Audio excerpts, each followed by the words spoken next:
People-pleasing ends when identity is clear, because people-pleasing is not a personality trait, it is a case of mistaken identity.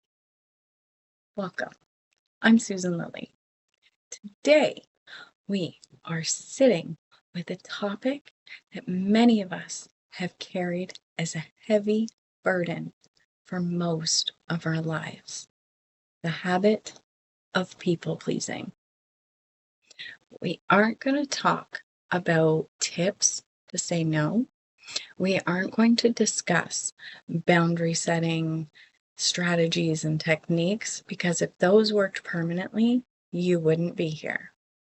Today, we're going to go deeper. We are going to the root, to the level of identity. People-pleasing is not a personality trait. It is a case of mistaken identity. Imagine for a moment that you are a vast, clear sky. The sky is your consciousness. It is open. It is silent. It is ever present. Now, imagine a cloud drifts by. This cloud is the cloud of thought. If I make them happy, I will be safe. Most of us have spent decades trying to become that cloud. We have tried to shape ourselves, to make ourselves thin, to puff ourselves up, just to make sure that the sun, the approval of others, keeps shining on us. But the sky never needs to please the clouds. The sky simply is. And when we live in the pleasing loop, we are operating from a state of perceived lack. We believe that our value is a currency that must be earned and then spent to buy safety. We look at the faces of our parents, our bosses, our partners, and even strangers on the street, searching for a reflection that says you are okay and you're allowed to exist. But what happens when that mirror is cracked? What happens when the person that you're trying to please is incapable of seeing your worth because they can't even see their own? You'll find yourself in a frantic race with no finish line. You're trying to fill a bucket that has no bottom. This is why you feel exhausted. It isn't the things that you're doing for others, it's the energetic weight of seeking yourself outside of yourself.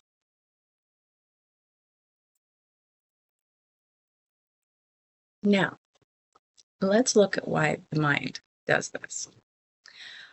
From a neurological perspective, your nervous system associates belonging with survival. And in our ancestral past, we were cast out of the tribe. It meant physical death. So the mind developed a very sophisticated radar.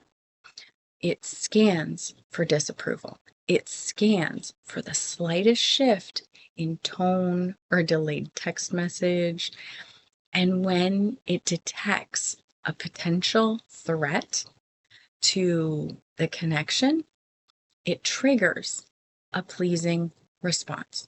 You smile when you want to scream. You say yes when everything in your body is shouting no. You minimize your success so others don't feel uncomfortable. You might call it being nice. You might call it being a good person. But let's be very honest in this beautiful space of clarity. Is it kindness or is it a bribe? When we please others to avoid their discomfort, we're essentially saying, I'll give you a version of me that I think you'll like in exchange for the feeling of safety. It's a transaction. And like all transactions, it's based on fear and it leaves both parties empty. True kindness flows from overflow. People pleasing flows from a leak.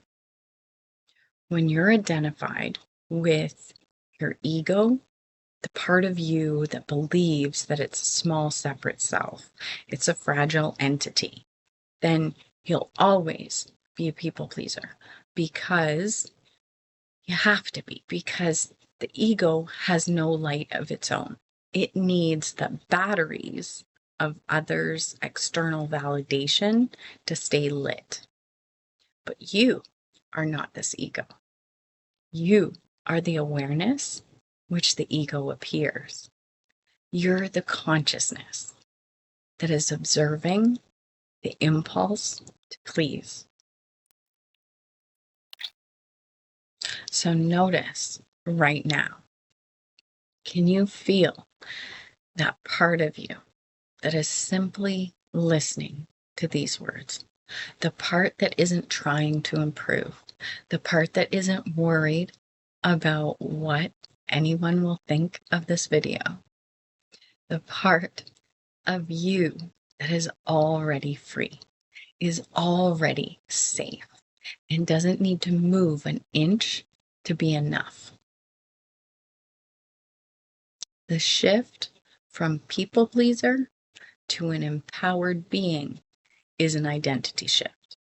It is moving from the question, who do they need me to be, to the realization of I am.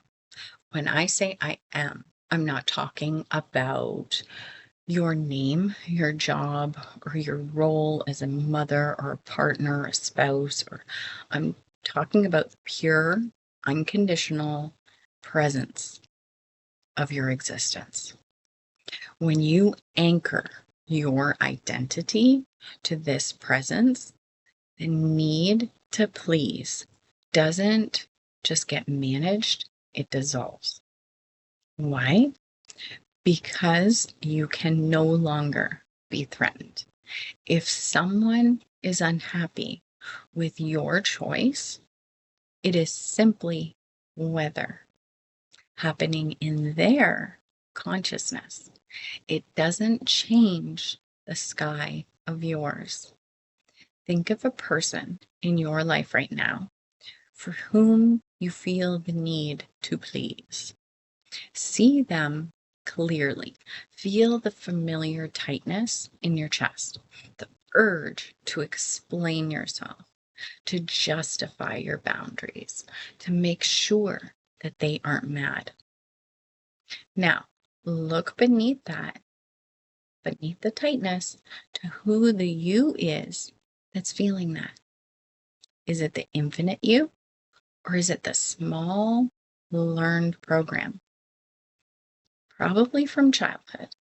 When you recognize that your program is just a program, a set of neural pathways designed to keep a 5-year-old safe, it loses authority.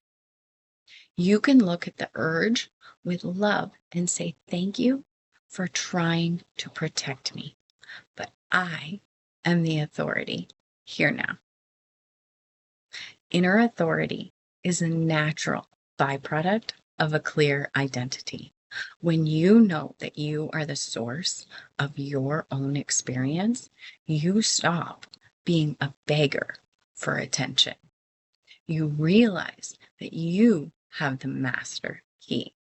You don't need to knock on everyone else's door asking for a place to stay. You own the building. This is where manifestation truly begins.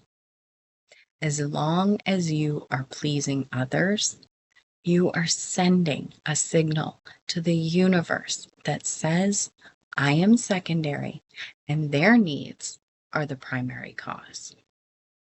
And the universe, being a perfect mirror, reflects back a reality where you're always chasing, always waiting, and always being overlooked.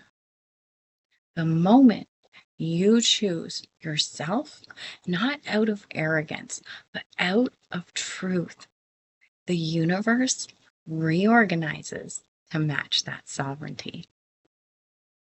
Now let's move into the frequency of truth in relationships. Many people fear that if they stop people pleasing, they'll lose everyone. So I want to speak to that fear with absolute honesty.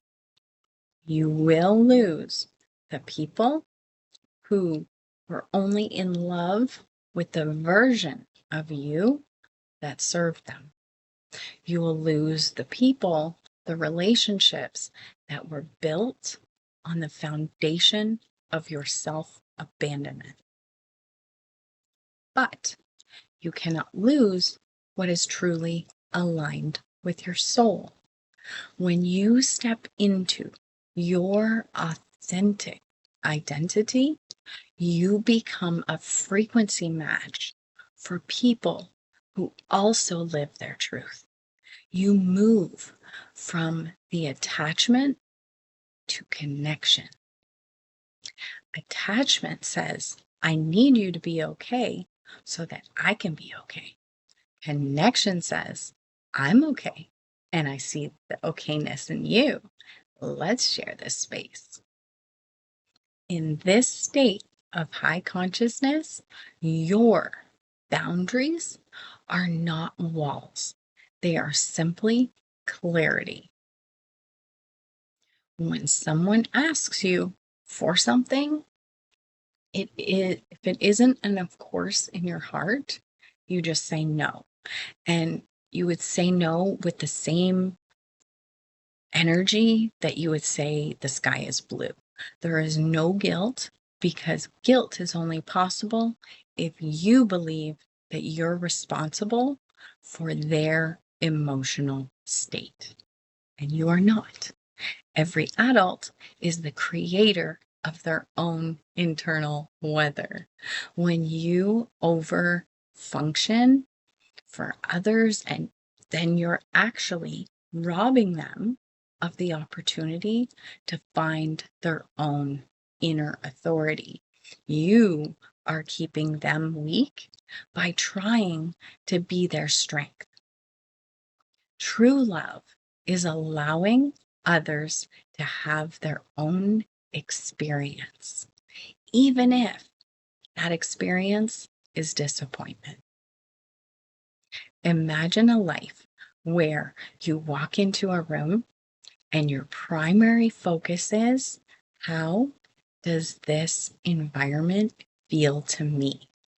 Rather than, how do I look to them?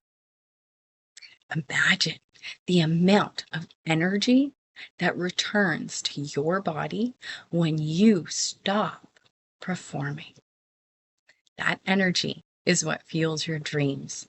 That energy is what heals your nervous system. That energy is your manifestation power. You have been spending your power like water in a desert of other people's expectations. And now it's time to bring that water back to your own garden. Oops. Manifestation is often taught as a way to get things, but at levels of consciousness that are higher, we know that manifestation is the radiance of being. If your identity is the pleaser, you will manifest the takers. You will manifest situations where your worth is tested because your internal system is asking for that test to see if you'll finally pass it. When you shift your identity to the sovereign, you manifest the aligned. Opportunities start to find you. Why? Because you no longer are blinking in and out of existence based on who is looking at you. You are now a steady, coherent signal. The universe loves coherence. When your thoughts, your words, and your identity feeling are all in one line, reality collapses into that point. And this is how quantum leaps truly happen. Because a quantum leap is simply the moment that you stop pretending to be the old version of you, and you don't need to work on your self-worth. You need to recognize it. Worth is not a mountain that you climb. It is the ground that you stand on. And if you're breathing, you are worthy. If you exist, then you are a necessary part of the totality. Because the Creator does not make mistakes. Therefore, any thought that tells you that you must earn your place through pleasing others, simply a lie. It's a glitch in the software. You don't need to fight the lie. You simply see it for what it truly is, and it loosens its power. As you go through your day today, I want you to practice the observer check. When the urge to please arises, when you feel that fawn response in your nervous system, just stop, breathe, and ask, who is the one that's aware of this urge? Anchor back into the sky and let the cloud of pleasing pass by. It doesn't need your help to move. It will simply drift away all on its own if you stop trying to grab it. This is the path to living fully and freely.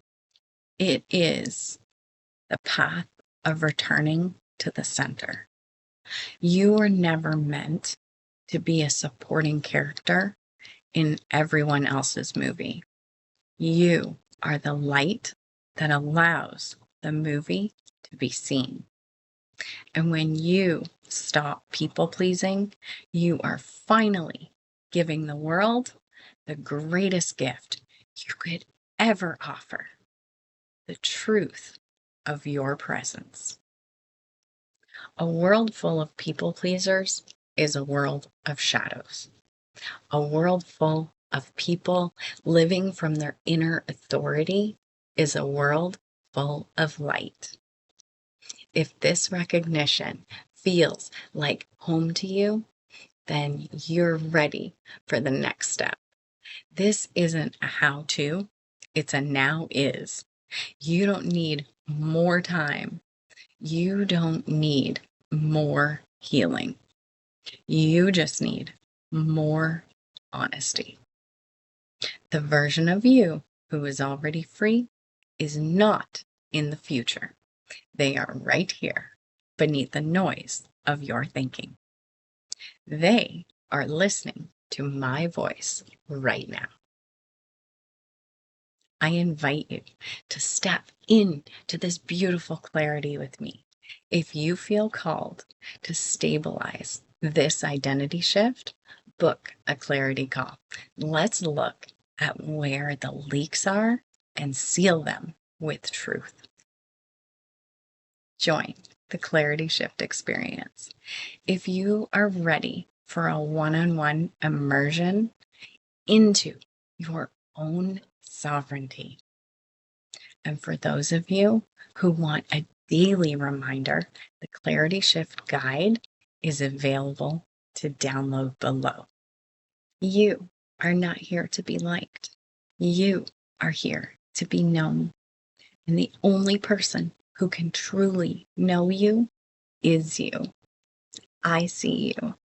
I see the light that has never been dimmed by 1,000 yeses that should have been no's. That light is ready to shine. Remember, consciousness is the only reality.